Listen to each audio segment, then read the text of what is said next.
Alright, so today I'm here to talk to you about seed starting.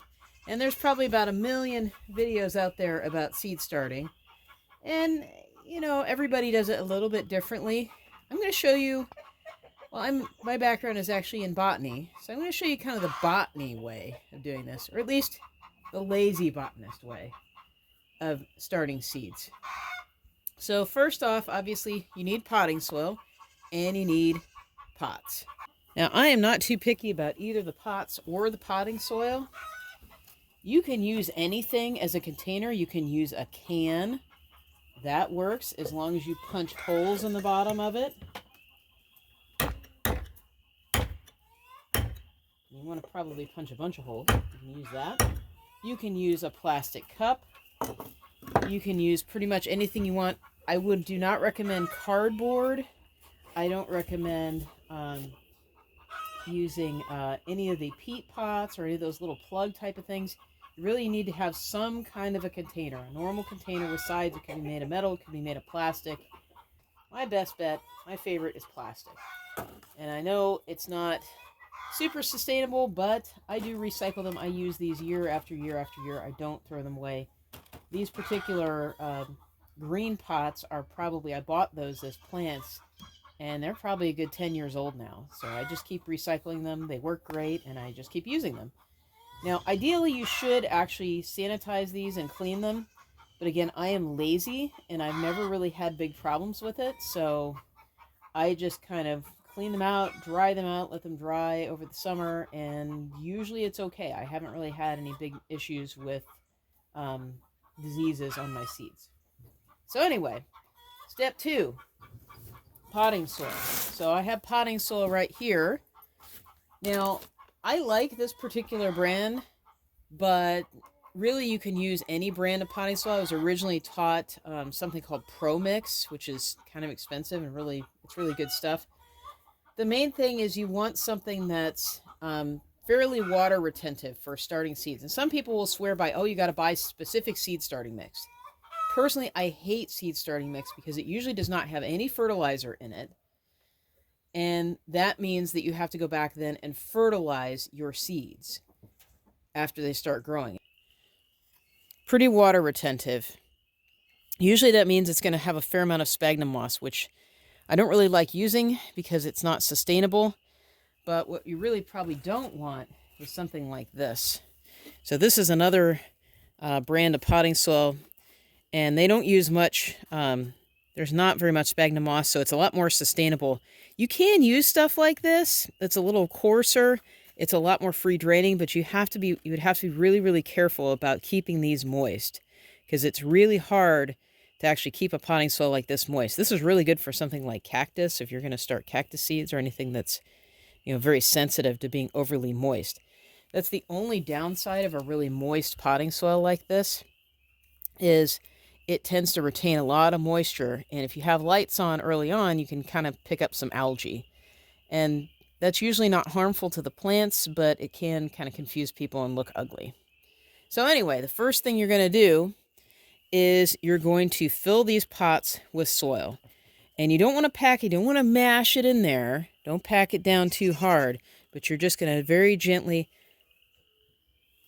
push down on it. Now, the other thing you're going to want to do is you'll want to get these wet. That's what I do. I always get my soil wet before I add the seeds. I'll wet them a little bit afterwards, but I always wet them before. So if you can see here, it's already pretty wet. But the secret to getting seeds to germinate quickly is they have to be super, super wet. The more water you can get, the better. The wetter this is going to be, the faster they're going to germinate. Okay, now notice I have all my pots filled. And notice also that I've got a little bit of space. Don't ever fill your pots all the way to the top because you're going to need to water them. And if you're trying to put water in here and basically your potting soil is all the way at the top, there's nowhere for the water to go. So you want to, when you're watering these later, you're going to want to fill this part with water so that it can then soak in and really get this whole section wet. So we're going to go ahead and add water to these. You're going to want something like this. So this is, it's a piece from one of those pastry containers from a big box store. Somebody bought some pastries a long time ago, and I just hung on to this thing. So here we've got this thing, and it's just a piece of plastic, and all you need is something that is just going to hold water. Because a lot of times what you want to do when you start off, you're going to bottom water them. So you'll want to water from the top a little bit, but when they're first germinating, it's really useful to bottom water. And also, if you don't have that, all these holes, when you water, it's just going to have water all over your table and whatever you've got these on, and you don't want that. So you'll want to kind of be looking out for containers like these. And like I said, they don't have to be specific for plants. They can be whatever. They can be clear. They can be any color. It doesn't matter. Just get whatever you can find, and that should work. I don't necessarily recommend metal just because a lot of times they will rust, but you can use that. You can use a cookie shade if that's what you've got. So use what you've got. Don't make, expenses a stumbling block if you want to start your own seed. That's not a big deal. I will tell you pretty much where you want to spend your money, and on trays and on pots is not really where you want to spend your money. These can be pretty much anything. They don't really matter. You do want to get reasonably good potting soil.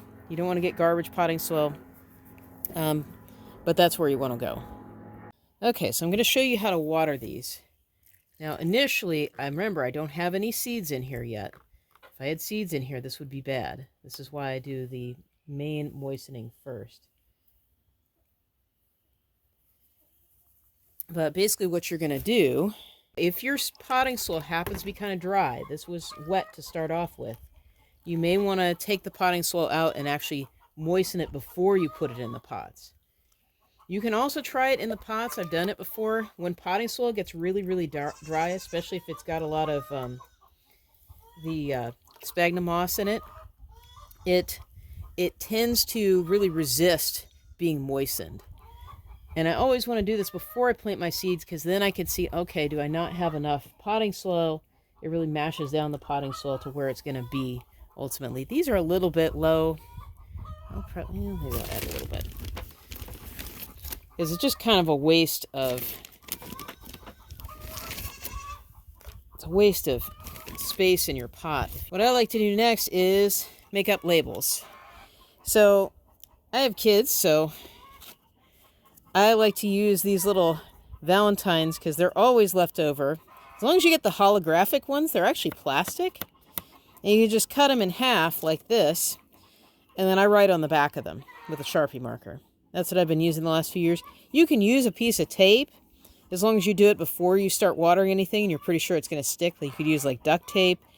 You can use pretty much anything. I like to just make sure everything's labeled, because if I don't, I've got lots of different tomato varieties and they don't really look very different. So if you don't have labels on them, you don't remember what's what, and then you don't know where to put what. What's the cherry tomato? What's this one? So you definitely want to make sure I label every pot. Okay, so here's a traditional label. This is, and these are my labels that are made of Valentines. So this is actually from a tomato Crnkovic Yugoslav, which I'm kind of missing the, can't find my seeds. Hopefully I can find them, because this is actually one of my favorites. So I need to reuse this. All you have to do is basically you just erase it with the eraser on your pencil. Ta-da! All gone. And the nice thing is the pencil does not bleach out in the sun. So it's a really good one to use. The Sharpie marker will eventually. So if you reuse those labels, they will kind of bleach in the sun. So I'm working on my last tomato, which is, oh yeah, Matt's Wild Cherry. So I'm just going to write Wild Cherry, which is almost not worth starting seeds from these, because they are so adaptable that they actually pretty much just come up on their own. So it's pretty crazy. So you may notice some of these are seeds that I have saved myself. It's really, really easy to save tomato seeds. Now you really only want to save it from seeds from varieties that are heirlooms, so things that don't say hybrid. And I've been pretty much transitioning all my tomatoes to heirlooms, because hybrids are just kind of, I tried to save seeds from one of my favorite hybrids and it was just a pain. And the hybrids go in and out of fashion a lot. So it can be really hard to find there's so many varieties of tomatoes. A lot of times it can be hard to find the ones you want. But saying that, I'm trying two more hybrids, or not hybrids, two more heirloom varieties that I got from Johnny's. These are supposed to be good. I kind of like these Eastern European tomatoes. Now, of course, tomatoes originated in the Americas, but they were taken there and people make varieties there too. So for these, for my saved seeds, and they last several years, and it does not take very many. So you can see they're a little bit stuck together. So you kind of have to push them apart, kind of rubbing them back and forth. Now, what you're going to want to do, I always put 2 seeds, maybe 3 in a single pot. You don't want to do a whole lot because then they will be crowded and you'll have to come back and pull them out. So I just make a little hole with my finger and then cover it up. You don't want it very deep. I usually just go to the very tip of my finger. Some people use a special tool called a dibble to do this. I am lazy and I'm not interested in spending money on what is essentially a stick. If you really don't want to use your fingers, you can use a stick. Of course, any potting soil, it's not actually real soil, but of course you should always wash your hands after it because it can have bacteria and fungi that could hurt you, although it's very unlikely. It's very rare for that to happen. So I just take these, and I just wasn't paying attention. I just put one in the Moskvich pot after I said all that. Okay, so I didn't do that one. So that's bad. So I'm going to get these out of the Moskvich pot. And these are my pepper seeds. So this is Buena Mulata. Peppers are also pretty darn easy to save seeds from. It's like you're already picking the fruits, so it's not at all difficult. Now, sometimes with my own saved seeds, if they look a little funky, sometimes I'll plant a few more than 2, just to be sure. So if you're not sure, just put them on the soil surface. And just push them in like that.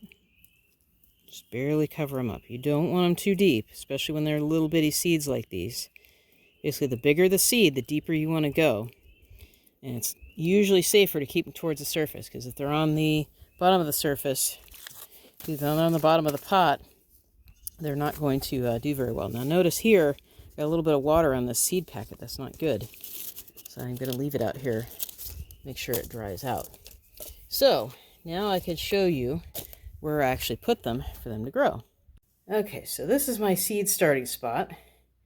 And these, of course, are the plants I just started. And I've got peppers that I did 2 weeks ago over here, and they're doing pretty good. I think I had one dud. I may have to move a few around so you can tell they're doing pretty well. You notice this was old potting soil. It's actually from last year. It's got a little bit of fungus on it. It's got some mold. It does not seem to be harming them, but that's part of the reason why I'm trying to let the soil dry out a little bit. Like I said, it's one of the disadvantages of using this particular type of potting soils. It tends to retain a lot of moisture, so you have to be careful about overwatering them. You also notice the green, that's algae. It's really not harmful, and that's probably really what that mold is actually feeding on, is kind of the dying algae rather than the plants. So they're doing pretty good.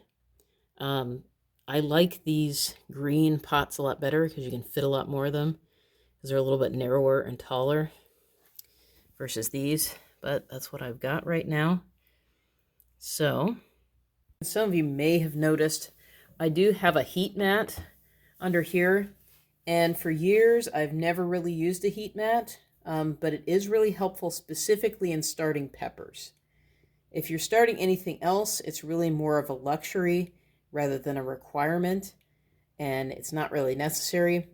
I also don't always use a dome. I did use a dome on these peppers initially, but that's kind of when I started getting a lot of mold. So I took the dome off, so that obviously they germinated fine, but I didn't want to actually risk disease by having too much. It's not necessary. As long as the soil is wet, you don't need a dome. The dome does reduce evaporation, but you know, it can give you too much moisture, and like I said, you can have problems from that. So no dome is safer, but especially if you're using some of that kind of cheaper potting soil that's not very moisture retentive, you may actually need to use one.